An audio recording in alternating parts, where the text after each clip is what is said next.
जय हिंद dear guys, welcome back. This is Sandeep Kumar and you watching my YouTube channel serious जानकारी। Dear guys, हमें विश्वास है कि आप बिहार सुपर टेट की तैयारी बहुत जोर शोर और उत्साह से कर रहे होंगे और हम भी अपने यूट्यूब चैनल सीरियस जानकारी पे आपके लिए बाल मनोविज्ञान का अध्ययन करा रहे हैं। तो आप हमसे जुड़े और बाल मनोविज्ञान का अध्ययन करें, जिससे बिहार सुपर टेट की एग्ज़ाम में आपको मदद मिल सके। तो चलिए शुरू करते हैं। जैसे और यह अध्याय 2 है। इसके पहले अध्याय फर्स्ट का हम लोग अध्ययन कर चुके हैं। तो आप चाहें तो उस वीडियो को आप देख सकते हैं और बहुत सटीकता से समय को ध्यान में रखते हुए इधर उधर की बातें न करते हुए हम डायरेक्ट परीक्षा व्यू से एग्ज़ाम पॉइंट के अनुसार अध्ययन करा रहे हैं। तो आप उस वीडियो को देख सकते हैं। तो चलिए इसको शुरू करते हैं। जैसे अध्याय सेकेंड, शिक्षा मनोविज्ञान की अध्ययन की विधियाँ, study methods of educational psychology. हम जानेंगे शिक्षा मनोविज्ञान विज्ञान की विधियों का प्रयोग करता है। शिक्षा मनोविज्ञान है वह विज्ञान की विधियों का प्रयोग करता है। शिक्षा मनोवैज्ञानिक अपने शोध कार्यों में अपनी समस्याओं को वैज्ञानिक दृष्टिकोण से देखते हैं और उनका समाधान करने के लिए वैज्ञानिक विधियों का प्रयोग करते हैं। जो शिक्षा मनोवैज्ञानिक होते हैं, एजुकेशनल साइकोलॉजिस्ट होते हैं, वे अपने शोध कार्यों में अपनी समस्याओं को वैज्ञानिक दृष्टिकोण से देखते हैं और उसका सलूशन भी वे लोग वैज्ञानिक विधियों का प्रयोग करके ही करते हैं। वास्तव में शिक्षा मनोविज्ञान व्यवहारिक विज्ञान है। देखिए, यह पॉइंट तो आपको याद रखना ही है कि शिक्षा मनोविज्ञान क्या है। यह व्यवहारिक विज्ञान है, बिहेवियर साइंस है। वैज्ञानिक अध्ययन पद्धति का मूल उसकी वस्तुनिष्ठता है। वैज्ञानिक अध्ययन पद्धति का मूल उसकी वस्तुनिष्ठता है। यदि देखा जाए तो पर्यवेक्षण, प्रयोग, परीक्षण, वर्गीकरण जैसी व्यवस्थित प्रणाली शिक्षा मनोविज्ञान को व्यवहारिक वैज्ञानिक पद्धति प्रदान करती है। अब कुछ पॉइंट है जिसे हम याद रखेंगे। परीक्षा अस्मरणीय तथ्य। वैज्ञानिक विधियों की कुछ प्रमुख विशेषताएं निम्नवत हैं। जैसे विश्वसनीयता, क्रमबद्धता, परीक्षण योग्यता, निष्पक्षता, पुनरावृत्ति, यथार्थता, वस्तुनिष्ठता, विशुद्धता, सार्वभौमिकता, वैधता। वैज्ञानिक विधियों में इन सब महत्वपूर्ण बातों का होना बहुत आवश्यक है। अवलोकन तथा परीक्षण, इन दोनों विधियों की सहायता से ही मनोविज्ञान के संपूर्ण ज्ञान तथा विभिन्न सिद्धांत का प्रतिपादन किया गया है। अब हम यहाँ जानेंगे कुछ परीक्षा उपयोगी। शिक्षा मनोविज्ञान की विधियों को 3 वर्गों में रखा जाता है। जैसे निरीक्षण विधियाँ, मेथड्स ऑफ ऑब्जर्वेशन। सेकेंड है प्रयोगात्मक विधियाँ, मेथड्स ऑफ एक्सपेरिमेंट्स। तीसरा है विवरणात्मक विधियाँ, मेथड्स ऑफ एक्सपोजिशंस। अब हम जानेंगे शिक्षा मनोविज्ञान की विधियाँ, मेथड्स ऑफ साइकोलॉजी। तो हम ऐसे करते हैं कि पहले निरीक्षण विधि, उसके बाद प्रयोगात्मक विधि, विवरणात्मक विधि अब हम यहाँ जानेंगे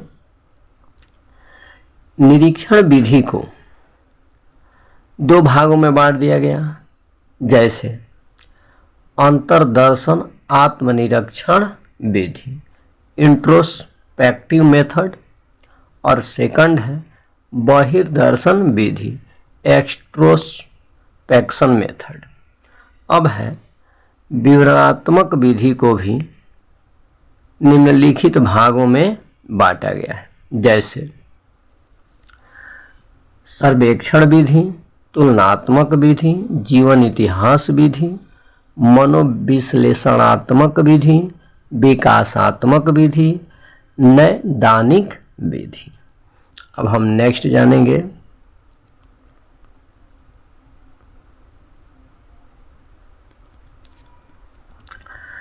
यहाँ एक पॉइंट है, स्मरण रहे कि उपर्युक्त विधियों के अतिरिक्त कुछ अन्य विधियों का भी उल्लेख किया जा सकता है, जैसे प्रयोगात्मक विधि, परीक्षण विधि, साक्षात्कार विधि, प्रश्नावली विधि आदि।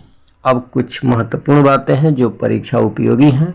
वैज्ञानिक विधि के नाम, वैज्ञानिक विधि का अर्थ या लक्ष्य। जैसे पहले हम वैज्ञानिक विधि के नाम जानेंगे। अंतर्दर्शन आत्मनिरीक्षण विधि, उसके बाद से है गाथा वर्णन विधि, प्रयोगात्मक विधि, बहिर्दर्शन विधि, जीवन इतिहास विधि, मनोवैज्ञानिक विधि, सांख्यिकी विधि, विकासात्मक विधि, प्रश्नावली विधि, तुलनात्मक विधि, साक्षात्कार विधि, विभेदात्मक विधि, मनोविश्लेषण विधि, परीक्षण विधि, उपचारात्मक विधि। अब एक एक कर हम इनके बातों को जानने का प्रयास करेंगे। जैसे अंतर्दर्शन आत्मनिरीक्षण विधि, यह मस्तिष्क द्वारा अपनी स्वयं की क्रियाओं का निरीक्षण है। गाथा वर्णन विधि, पूर्व अनुभव या व्यवहार का लेखा तैयार करना है। प्रयोगात्मक विधि, पूर्व निर्धारित दशाओं में मानव व्यवहार का अध्ययन। बहिर्दर्शन विधि, व्यवहार का निरीक्षण करके मानसिक दशा को जानना है।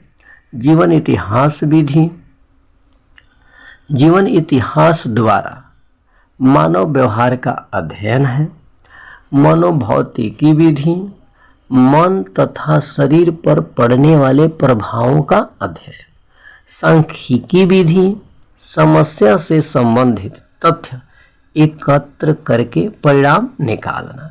विकासात्मक विधि, बालक की वृद्धि और विकास क्रम का अध्ययन। प्रश्नावली विधि, प्रश्नों के उत्तर प्राप्त करके समस्या संबंधी तथ्य एकत्र करना। तुलनात्मक विधि, व्यवहार संबंधी समानताओं और असमानताओं का अध्ययन। साक्षात्कार विधि, व्यक्तियों से भेंट करके समस्या संबंधी तथ्य संग्रह करना। विभेदात्मक विधि, वैयक्तिक भेदों का अध्ययन तथा सामान्यीकरण। मनोविश्लेषण विधि, व्यक्ति के अचेतन मन का अध्ययन करके उपचार करना। परीक्षण विधि, व्यक्तियों की विभिन्न योग्यताएं जानने के लिए परीक्षा। उपचारात्मक विधि, आचरण संबंधी जटिलताओं को दूर करने में सहायता। आगे हम जानेंगे अंतर्दर्शन विधि या आत्मनिरीक्षण विधि, इंट्रोस्पेक्टिव मेथड। अब देखिए यहाँ अंतर्दर्शन विधि सबसे प्राचीन विधि है। इस विधि का प्रतिपादन संरचनावाद स्ट्रक्चरलिज्म नामक मनोवैज्ञानिक संप्रदाय के जनक विल्हेल्म उंट तथा उनके शिष्य टीचनर ने किया था, जबकि इंग्लैंड के प्रसिद्ध अनुभववादी विचारक जॉन लॉक अपनी पुस्तक इसे कंसर्निंग ह्यूमन अंडरस्टैंडिंग में आत्मनिरीक्षण या अंतर्दर्शन विधि का उल्लेख करते हुए अंतर्दर्शन विधि की निम्न परिभाषा दी है, जैसे मस्तिष्क द्वारा अपने स्वयं की क्रियाओं का निरीक्षण, द नोटिस और which the mind takes of its own operations. अब है इंट्रोस्पेक्शन अर्थात अंतर्दर्शन का अर्थ टू लुक विद इन या सेल्फ ऑब्जर्वेशन, जिसका अभिप्राय है अपने आप में देखना या आत्मनिरीक्षण ही अंतर्दर्शन है। नेक्स्ट जानेंगे हम लोग विल्हेल्म वुंड का मत है कि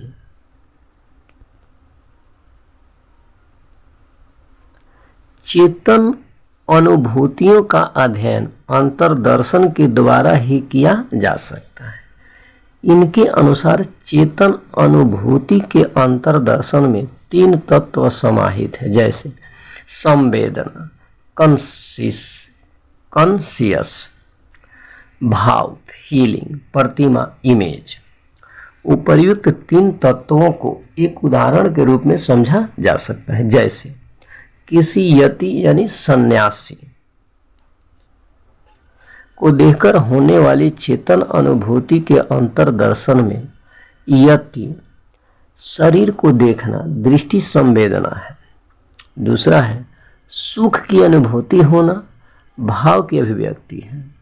तीसरा है यति शरीर को देखकर मन में या आत्म तत्व में किसी खास प्रतिमा का बनना आदि अन्य उदाहरण के द्वारा इसे और स्पष्ट किया जा सकता है। जैसे यदि कोई व्यक्ति क्रोध में है तथा वह अपने क्रोध की अनुभूति के कारणों को स्वयं ज्ञात करे तथा इसके आधार पर क्रोध से संबंधित मानसिक प्रक्रिया के नियम, सिद्धांत अथवा दशाओं का निरीक्षण करें तो इसे अंतर्दर्शन विधि इंट्रोस्पेक्टिव मेथड कहते हैं।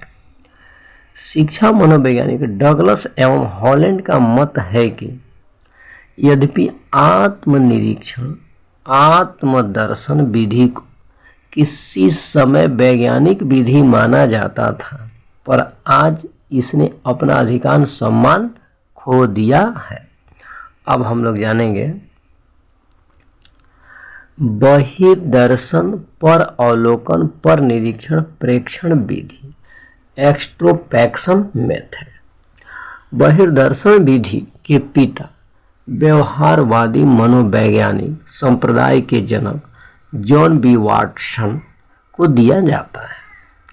किसी अन्य व्यक्ति का अवलोकन करके उसके व्यवहार को जानना बहिर्दर्शन विधि कहलाता है। जैसे यदि किसी व्यक्ति की आंखें लाल हो, भौहें तनी हो, आभा मंडल लाल हो, धड़कन तीव्र हो तथा वह तेजी अपने हाथों को इधर उधर फेंकता हुआ जोर जोर से चिल्ला रहा हो, तो उसके इस व्यवहार को निरीक्षण कर अन्य व्यक्ति समझ जाते हैं कि वह क्रोधित अवस्था में है।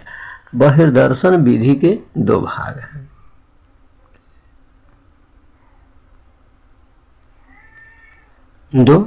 हैं।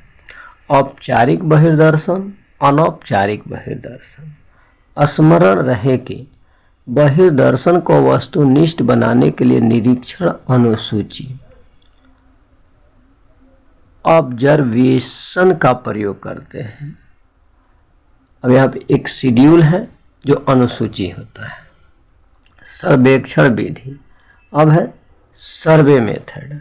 समस्या से संबंधित तथ्य एकत्र करके परिणाम निकालना इस विधि का उद्देश्य है। मनोवैज्ञानिक अध्ययन की सर्वेक्षण विधि एक आधुनिक तथा पर्याप्त प्रचलित विधि है। शिक्षा और मनोविज्ञान में इसका प्रयोग किसी समस्या या परीक्षण से संबंधित तथ्यों का संकलन और विश्लेषण करके कुछ परिणाम निकालने के लिए किया जाता है। इसलिए इसे सांख्यिकीय विधि स्टैटिस्टिकल मेथड भी कहते हैं। नेक्स्ट जानेंगे तुलनात्मक विधि। इस विधि के द्वारा व्यवहार संबंधी समानताओं और असमानताओं का अध्ययन किया जाता है। इस विधि का प्रयोग अनुसंधान के लगभग सभी क्षेत्रों में किया जाता है। जब भी दो व्यक्तियों या समूहों का अध्ययन किया जाता है तब उनके व्यवहार से संबंधित समानताओं और असमानताओं को जानने के लिए इस विधि का प्रयोग किया जाता है। मनोवैज्ञानिकों ने इस विधि का प्रयोग करके अनेक उपयोगी तुलनाएं की हैं, जैसे पशु और मानव व्यवहार की तुलना। सीखने के लगभग सभी सिद्धांतों का प्रतिपादन प्रारंभ में पशुओं के ऊपर प्रयोग करके किया गया था तथा बाद में मानव जाति के ऊपर इनकी उपयोगिता ज्ञात की गई। पशुओं तथा अन्य प्रजातियों के व्यवहारों से तुलना करके मानव व्यवहार को समझने का प्रयास करने के कारण ही इस विधि को तुलनात्मक विधि कहा जाता है। अब है जीवन इतिहास विधि, केस हिस्ट्री मेथड। मनोवैज्ञानिक क्रो एंड क्रो का मत है कि जीवन इतिहास विधि का मुख्य उद्देश्य किसी कारण का निदान करना है। कभी कभी मनोवैज्ञानिकों को किसी व्यक्ति विशेष अथवा वर्ग विशेष की विलक्षणता तथा समस्याओं को जानना होता है। तब मनोवैज्ञानिक सामान्यतः जीवन इतिहास विधि का प्रयोग करते हैं। सामान्यतः जिस व्यक्ति की विलक्षणता का मनोवैज्ञानिक अध्ययन किया जाता है तो वे निम्न व्यक्ति हो सकते हैं, जैसे यहाँ हम जानेंगे अपराधी प्रवृत्ति के व्यक्ति, झगड़ालू व्यक्ति, मानसिक रोगी, समाज विरोधी कार्य करने वाले, समस्यात्मक बालक, अनैतिक व्यक्ति। मनोवैज्ञानिकों के विचार से व्यक्ति का भौतिक, पारिवारिक या सामाजिक वातावरण उसमें मानसिक असंतुलन उत्पन्न कर देता है, जिसके परिणाम स्वरूप वह अवांछनीय व्यवहार करने लगता है। अतः इसका वास्तविक कारण जानने के लिए वह व्यक्ति के पूर्व इतिहास की कड़ियों को जोड़ता है। इस प्रयोजन से वह व्यक्ति उसके माता पिता, शिक्षकों, संबंधियों, पड़ोसियों, मित्रों आदि से भेंट करके पूछताछ करता है और इस प्रकार वह व्यक्ति के वंशानुक्रम, पारिवारिक और सामाजिक वातावरण, रुचियों, क्रियाओं, शारीरिक स्वास्थ्य, शैक्षिक और संवेगात्मक विकास के संबंध में आंकड़े, तथ्य एकत्र करता है। इन तथ्यों की सहायता से वह उन कारणों की खोज कर लेता है जिनके परिणाम स्वरूप व्यक्ति मनोविकारों का शिकार बनकर अनुसूचित व्यवहार करने लगता है। अब हम जानेंगे मनोविश्लेषणात्मक विधि, साइको एनालिटिक मेथड। इस विधि की खोज करने का श्रेय अमेरिका के मनोवैज्ञानिक फ्रायड को जाता है। इस विधि में व्यक्ति के अचेतन मन का अध्ययन करके उपचार करना होता है। यह मन उसकी अतृप्त दमित इच्छाओं का पुंज होता है और निरंतर क्रियाशील रहता है। परिणाम स्वरूप व्यक्ति की अतृप्त इच्छाएं अवसर पाकर प्रकाश में आने की चेष्टा करती हैं, जिससे वह अनुचित व्यवहार करने लगता है। अतः इस विधि के द्वारा व्यक्ति के अचेतन मन का अध्ययन करके उसकी अतृप्त इच्छाओं की जानकारी प्राप्त की जाती है और इसके बाद उन इच्छाओं का परिष्कार करके व्यक्ति का उपचार किया जाता है। अब है विकासात्मक विधि, डेवलपमेंटल मेथड। विकासात्मक विधि को जेनेटिक विधि, जेनेटिक मेथड भी कहा जाता है। इस विधि के अंतर्गत व्यक्ति के विकास का क्रमबद्ध अध्ययन किया जाता है, अर्थात शैशवावस्था, बाल्यावस्था, किशोरावस्था, प्रौढ़ावस्था में व्यक्ति के शारीरिक, मानसिक, सामाजिक, नैतिक और संवेगात्मक आदि पक्षों का अध्ययन करके उपचार किया जाता है। नैदानिक विधि, डायग्नोस्टिक मेथड। यह एक व्यक्तिगत विधि है। इसमें व्यक्ति के व्यवहारों की जटिलताओं का अध्ययन करके उपचार किया जाता है, जैसे पिछड़े बालकों की कठिनाइयों को जानना, उच्च मानसिक योग्यता वाले छात्रों की असफलता को जानना आदि।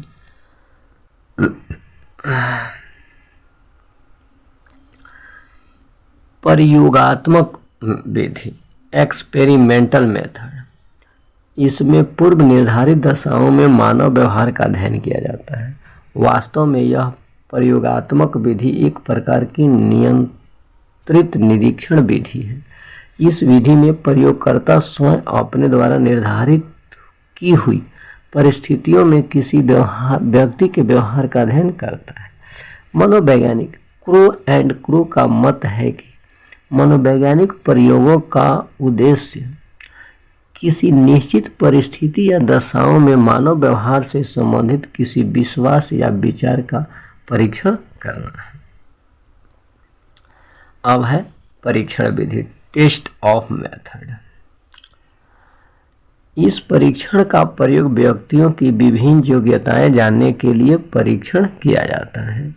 शिक्षा के विभिन्न क्षेत्रों में विभिन्न उद्देश्यों से इसका प्रयोग किया जाता है, जैसे बुद्धि परीक्षा, व्यक्तित्व परीक्षा, रुचि परीक्षा आदि। इन परीक्षाओं के परिणाम पूर्णतया सत्य, विश्वसनीय और वैध होते हैं। अतः इनके आधार पर परिणामों का शैक्षिक, व्यावसायिक और अन्य प्रकार का परामर्श एवं निर्देशन किया जाता है। अब हम जानेंगे प्रश्नावली विधि, क्वेश्चनरी मेथड। प्रश्नावली विधि में प्रश्नों के उत्तर प्राप्त करके समस्या संबंधी तथ्य एकत्रित करना होता है। प्रयोगकर्ता किसी शिक्षा समस्या के बारे में अनेक व्यक्तियों के विचारों को जानना चाहता है। अतः उन अनेक व्यक्तियों के साक्षात्कार करने के लिए प्रयोगकर्ता को धन और समय की आवश्यकता होगी। अतः धन और समय की बचत के दृष्टिकोण से प्रयोगकर्ता समस्या से संबंधित कुछ प्रश्नों की प्रश्नावली तैयार करके और उनके पास भेज देता है। परिणाम स्वरूप उनसे प्राप्त होने वाले उत्तरों का वह अध्ययन करता है और वर्गीकरण करता है, फिर उनके आधार पर अपना निष्कर्ष निकालता है। अब जानेंगे इंटरव्यू मेथड, जिसे हम साक्षात्कार विधि भी कहते हैं। इस विधि में प्रयोगकर्ता को व्यक्तियों से भेंट करके समस्या संबंधी प्रश्न करना होता है। निष्कर्ष, इस प्रकार हम देखते हैं कि शिक्षा मनोविज्ञान अपने अनुसंधान कार्य के लिए अनेक विधियों का प्रयोग करता है। यद्यपि विधियां भौतिक विज्ञानों की विधियों की भांति 100% सत्य, विश्वसनीय और प्रामाणिक परिणाम नहीं बताती हैं, फिर भी अनुसंधान कार्य के लिए अत्यधिक उपयोगी सिद्ध हुई है। परीक्षा उपयोगी स्मरणीय तथ्य, विधियां, विधियों के जन्म, प्रश्नोत्तर विधि सुकरात, संवाद विधि प्लेटो, निगमन विधि प्लेटो, आगमन विधि अरस्तु, प्रोजेक्ट विधि किलपैट्रिक, मॉन्टेसरी विधि मारिया मॉन्टेसरी, डाल्टन विधि कुमारी हेलेन पार्कहर्स्ट, डाल्टन विधि कुमारी हेलेन पार्कहर्स्ट, किंडरगार्टन विधि फ्रोवेल, हार्वर्ड विधि हार्वर्ड, साइनेटिक्स विधि विलियम जॉर्डन, ऐतिहासिक खोज विधि J.S. ब्रूनर, ह्यूरिस्टिक विधि H.E. आर्मस्ट्रॉन्ग, खेल विधि हेनरी कॉल्डवेल कोक। अब है स्मरणीय तथ्य, हम कुछ लोग जान लें। किंडरगार्टन विधि का प्रतिपादन किसने किया है? उत्तर होगा फ्रोवेल। दर्पण चित्र परीक्षण किसको मापने हेतु प्रयुक्त होता है? अधिगम अंतर। एक बच्चे की बुद्धि एवं विकास के अध्ययन की सर्वाधिक अच्छी विधि कौन सी? विकासीय विधि। क्लाउड पिक्चर टेस्ट निम्न में से किसके मापन में प्रयुक्त होता है? व्यक्तित्व। कौन सी शिक्षा मनोविज्ञान की सर्वाधिक व्यक्तिनिष्ठ विधि है? अंतर्दर्शन विधि। अब है वर्तमान समय में शिक्षा का सबसे उपयुक्त उपागम है सृजनवादी उपागम। उदाहरण निरीक्षण विश्लेषण वर्गीकरण किस विधि का सोपान है? आगमन विधि। प्रयुक्त प्रणाली के पिता कौन है? किलपैट्रिक। कठोर शिल्प उपागम किस सिद्धांत पर आधारित है? इंजीनियरिंग। कोमल शिल्प उपागम किस सिद्धांत पर है? मनोवैज्ञानिक सिद्धांत। सीखने की प्रक्रिया का प्रथम सोपान है जिज्ञासा। तो गाइज यह वीडियो आपको कैसी लगी आप कमेंट में ज़रूर बताएं और आपसे रिक्वेस्ट है कि आप हमारे YouTube चैनल सीरियस जानकारी को सब्सक्राइब करें। अपने दोस्तों के बीच जो बिहार सुपर टेट की तैयारी में जोर शोर से लगे हुए हैं उनको ज़्यादा से ज़्यादा शेयर करें और एक प्यारा सा कमेंट करें। और यह वीडियो कैसी लगी आप ज़रूर बताएं। मिलते हैं नेक्स्ट वीडियो में, तब तक के लिए बाय बाय, धन्यवाद।